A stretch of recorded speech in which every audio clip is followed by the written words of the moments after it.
Bismillah, alhamdulillahirabbil alamin.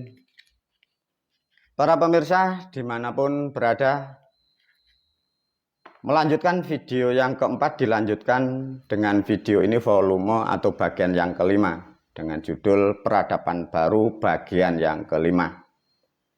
Diulas lebih luas, lebih mendasar ini. Semoga bermanfaat ya.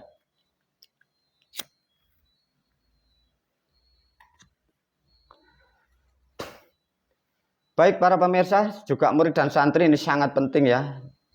Volume 1, 2, 3, dan 4 sadarkan bahwa Anda bangsa manusia, kita semua bangsa manusia. Sadarkan itu dulu. Ya. Sekarang masuk dalam volume yang kelima.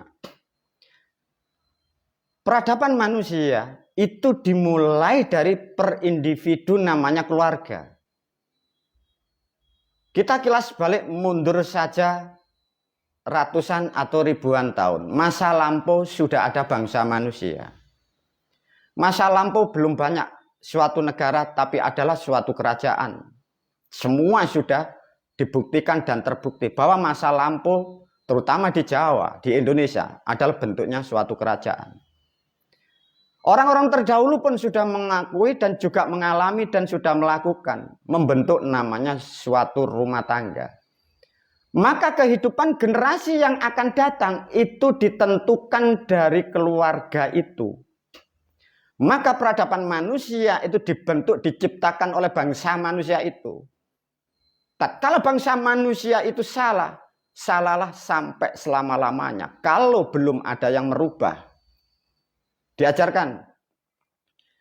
Para murid dan santri, kita di tahun 2023 Masehi. Kita di negara Kesatuan Republik Indonesia. Diulas, dicuplik dari video yang lama. Kita mundur sampai kurang lebih 700 atau 1400 tahun masa lampau. Dulu ada suatu tempat, ada wilayah, ada suatu penduduk, ada suatu negara, ada suatu kerajaan. Manusia dulu itu sudah banyak yang berkeluarga. Tatkala dengan berkeluarga yang salah, itu Anda tidak akan pernah berpikir dampaknya itu yang kalian harus ukur. Maka sampai sekarang tahun 2023 Masehi, bangsa kita, bangsamu negara Republik, bangsa yang terkutuk, bangsa yang terjerumus, tak akan pernah ada rahmat di bumimu karena ada peradaban yang salah masa lampau. Maka melalui video ini guru berpesan, maka hati-hati kalian menentukan terutama lawan jenis suami dan istri ke depan. Tatkala Anda salah, maka peradaban anakmu akan salah. Karena Anda yang mempengaruhi. Satu contoh peradaban yang sekarang yang rusak di negaramu. Bahkan sampai meluas ke dunia. Para murid dan santri, satu contoh. Tatkala ada suatu rumah tangga. Suami dan istri.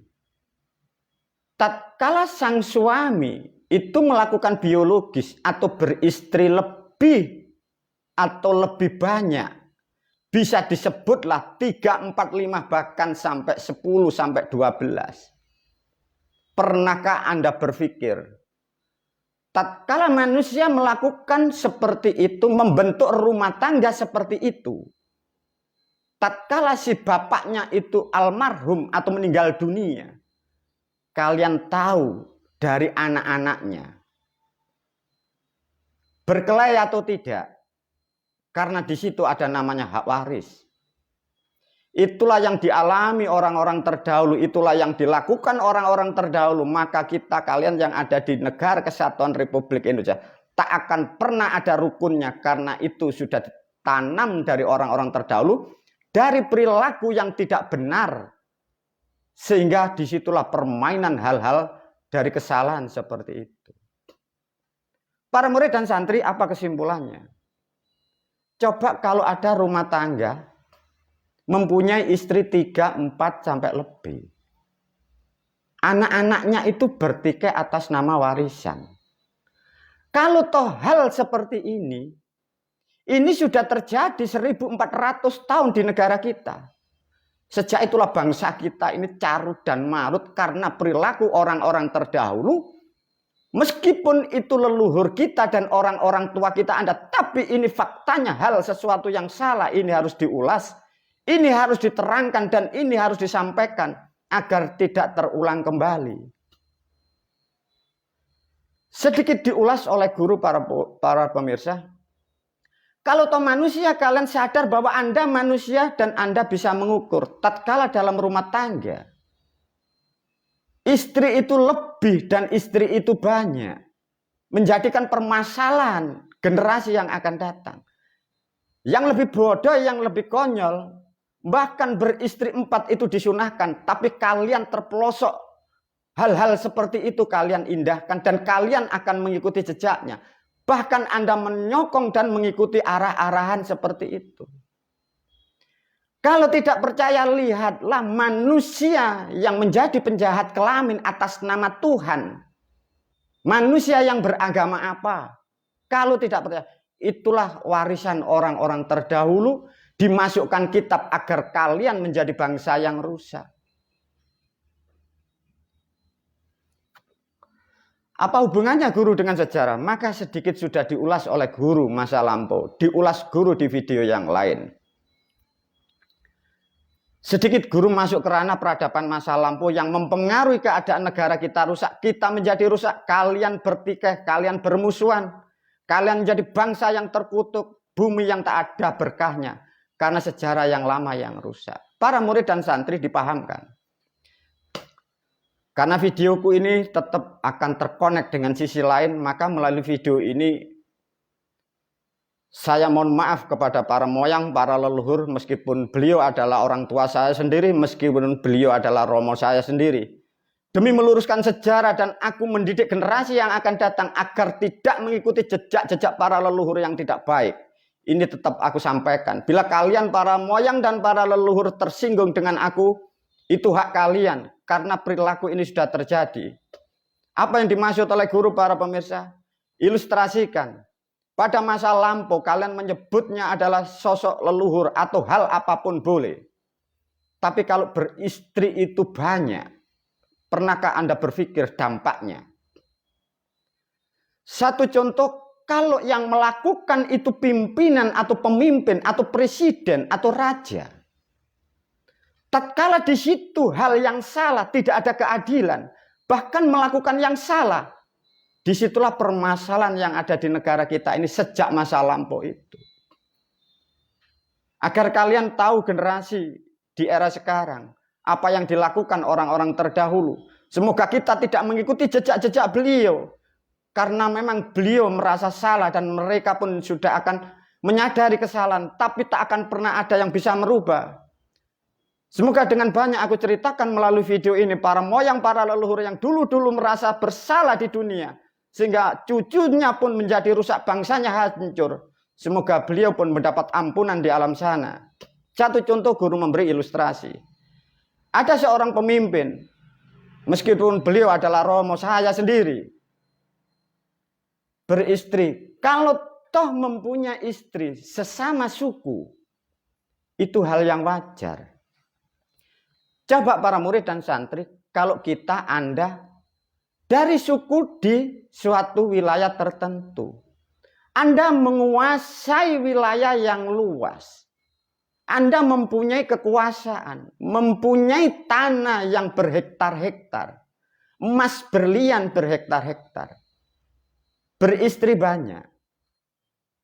Mungkin masih bisa diwariskan regenerasi atas sesama DNA. Sesama generasi itu sangat lumrah. Tapi bagaimana jejak orang-orang terdahulu? Bukan sesama ras, bukan sesama DNA, bukan sesama leluhur. Ada pendatang dari mancanegara. Datang ke negara. Datanglah di Pulau Jawa, menawarkan suatu kelamin. Tatkala kelamin itu dipinang, kelamin itu dipakai, kelamin itu bahasanya kalian dinikahi. Tahukah dampaknya? Kalau itu dari negara lain, orang-orang terdahulu diberi kelamin. Sedangkan manusia di dunia pun ada batasnya yang disebut mati dan meninggal. Pernahkah orang-orang terdahulu memikirkan generasinya bagaimana? Sejak itulah terjadinya kerusakan karena anak dengan anak bertikai berebut warisan. Sejak itulah rusaknya peradaban di negara kita Republik Indonesia, khususnya di Jawa. Karena ada kelamin dari luar dimasukkan di Jawa dan diambil dari leluhur kita. Leluhur kita tidak menyadari. Dari kesalahan membawa kelamin itu terlahirlah seorang anak. Dan anak akan menuntut. Nah, disitulah hal-hal menjadi sampai sekarang tidak akan pernah kalian bisa kupas. Adanya berebut warisan dan takhta itulah dimulailah permainan, bahwa melalui video ini aku sampaikan para pemirsa, sesuatu hal yang sangat istimewa yang disebut ilmu Islam dibuatlah permainan di situ. Maka perencanaan agama Islam adalah dirancang dari leluhur kalian sendiri yang di Jawa, tapi atas nama kepentingan diri sendiri. Itulah yang kalian tak akan pernah tahu. Lantas bagaimana kalau sudah seperti ini? Semoga aku diberi kemampuan akan meluruskan kalian, sehingga kalian ketemu jalan yang benar, sehingga kalian tidak tersesat. Lantas bagaimana guru? Faktanya seperti itu para pemirsa. Gara-gara orang terdahulu kalau kita menyebut itu leluhur. Leluhur kita itu mendapatkan kelamin dari negara luar. Dia menurunkan anak, menurunkan putra, minta warisan. Yang generasi dari Jawa mempertahankan warisannya. Sedangkan kalau di situ istrinya itu 7 sampai 10, makanya berkelahi. Dari berkelahi itulah membuat strategi masing-masing sampai sekarang kalian terpecah belah. Pada hakikatnya semua kesalahan orang-orang terdahulu. Yang lebih parah, orang-orang terdahulu suatu kebenaran yang disebut Islam dipermainkan demi membuat kelompok dan golongan. Itulah yang sangat parah. Inilah yang kalian harus ketahui. Maka melalui video ini guru memastikan dan guru menyampaikan khususnya murid dan santri. Sesungguhnya agamamu adalah agama buatan orang-orang itu untuk kepentingan. Dan kepentingan itu sampai sekarang berlanjut sampai dari kepentingan. Bahkan di era sekarang kalian sudah mulai mencari sejarah orang tuamu, leluhurmu. Guru memastikan kalian tak akan pernah ketemu nasabmu. Kalian tak akan pernah ketemu leluhurmu. Karena kitab yang kalian buat barometer, kitabmu pun juga palsu semua. Lantas bagaimana guru? Maka guru sudah memastikan kalian tak akan pernah mampu. Karena itu pelakunya ribuan. Waktunya sangat lama, kerusakan yang tidak bisa dibenahi. Para murid dan santri dan para pemirsa, 2 hari kemarin guru sempat berkomunikasi dan berbagi dengan alam semesta. Anggap saja alam langit, anggap saja Sang Maha Tuhan. Dengan adanya seperti video yang aku sampaikan ini, guru memakai bahasa langit. Meskipun bahasa ini tidak baik, tapi guru pinjam bahasa langit. Apa yang dimaksud oleh guru para murid dan santri? 2 hari kemarin, guru diajak komunikasi dengan langit. Maka bahasa ini memang berat. Memang bahasa ini tidak etis, tapi guru memakai bahasa langit karena 2 hari kemarin guru diberi bahasa itu. Satu contoh apa yang dimaksud oleh guru para murid. Sesungguhnya kalau kalian sudah paham dari sejarah yang salah, sesungguhnya Islam yang mulia menjadi Islam yang rusak. Sesuatu kebenaran dibolak-balik menjadikan kerusakan. Maka melalui video ini guru memastikan dan memakai bahasa langit. Bahwa agamamu yang kalian yakini kemarin adalah agama pendosa. Yang merancang dan yang membuat pun para pendosa. Maka sampai ini hari pun mereka gelisah di alam sana. Semoga aku mewakili beliau-beliau untuk menyampaikan dan meluruskan ini. Semoga leluhur yang di sana, pelakunya semua pun mendapatkan ampunan. Agar kita pun akan tahu generasi yang akan datang, khususnya para pemirsa dan murid. Rubahlah perilakumu, tinggalkanlah dogma-dogma itu. Sesungguhnya semua itu tidak sesuai dan tidak sama yang Anda gambarkan. Karena semua adalah permainan demi mencari keuntungan, saling menghujat, mencari kelompok dan golongan, memperkaya dirinya sampai sekarang. Wabillahi taufiq wal hidayah wa ridha wal inayah. Wassalamualaikum warahmatullahi wabarakatuh.